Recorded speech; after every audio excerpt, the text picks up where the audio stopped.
केसी त्यागी पर जो ये आंकड़े हैं 63% जी पिछड़े और दलित आदिवासी भी जोड़ दूं 84.5% का जो ये आंकड़ा बन रहा है, इसमें आपने कन्वीनियंटली मुसलमानों को भी जोड़ लिया।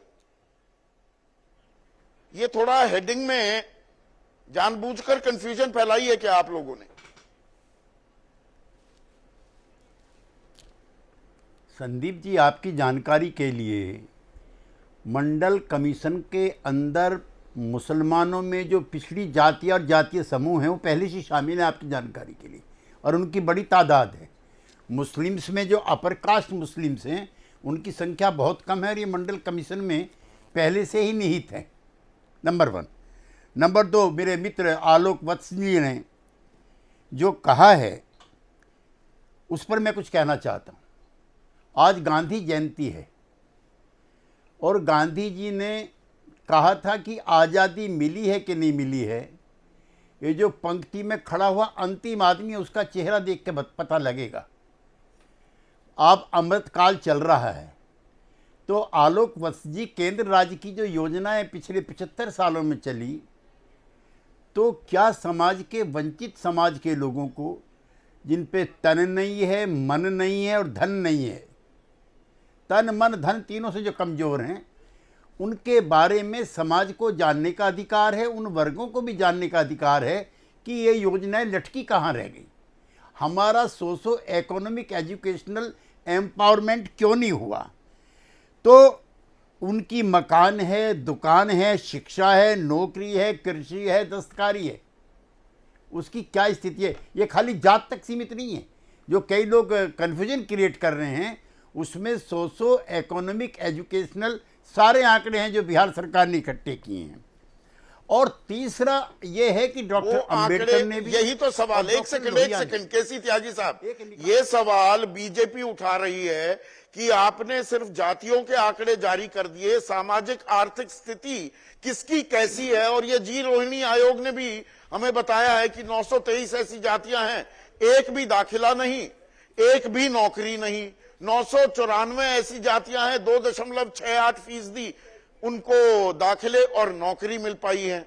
बाकी तो 2-4% ही सारी मलाई चाट ले जाते हैं। वो कब आएगा सामने? संदीप जी, अगर आप धीरज रखते तो मैं उसी पर आ रहा था।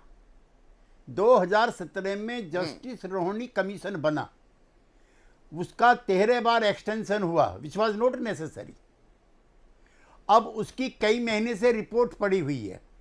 मैं आपके चैनल पे पूरे इंडिया की तरफ से कहना चाहता हूं कि उसको लागू किया जाए, उसको प्रकाशित किया जाए और पिछड़ों के अंदर जो अति पिछड़े हैं उनको उनका हिस्सा दिया जाए। और आपकी जानकारी के लिए, हमारे नेता थे कर्पूरी ठाकुर, वत्सी उनकी सरकार क्यों गई जिसमें जनसंघ भी शामिल थी सरकार गिरवाने में? उन्होंने कोटा विद इन कोटा कर दिया था।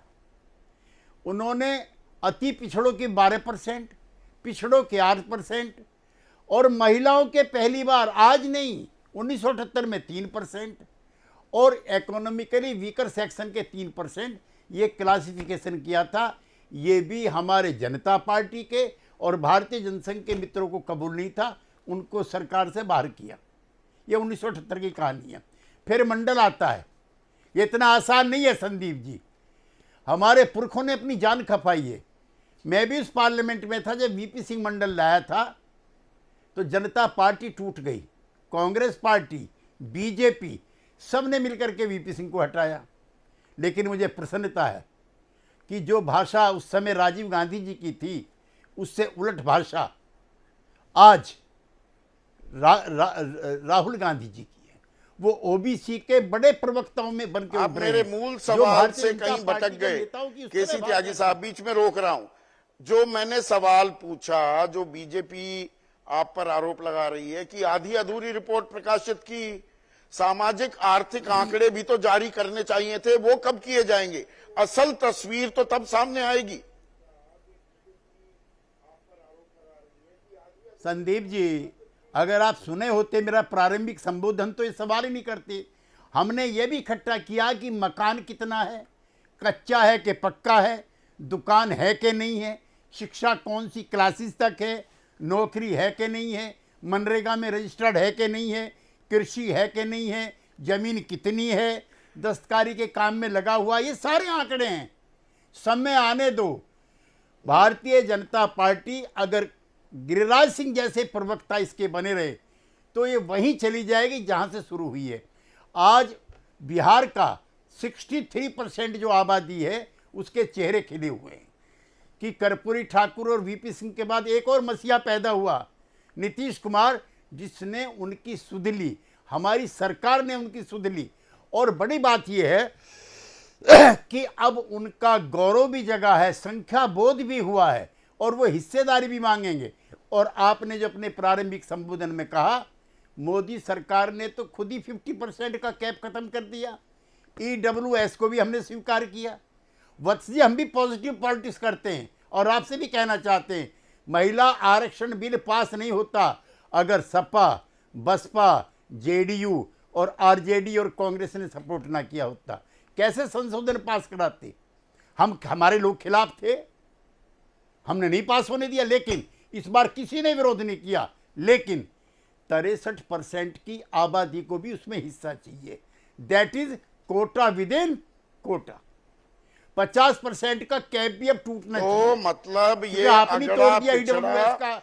जैसे ही घड़ी का काटा दोपहर 2:30 पे आए, बबीता जी का दिल सास बहू साजिश के लिए मचल जाए। और ये है इनकी बहू, पूरे दिन ऑफिस की टेंशन हो जाए गॉन जब ये करें अपना फेवरेट शो फ्री टाइम पे ऑन। इनकी तरह आप भी देखें अपना फेवरेट शो अपने टाइम पर और डाउनलोड कीजिए ABP लाइव ऐप अपने स्मार्ट टीवी पर।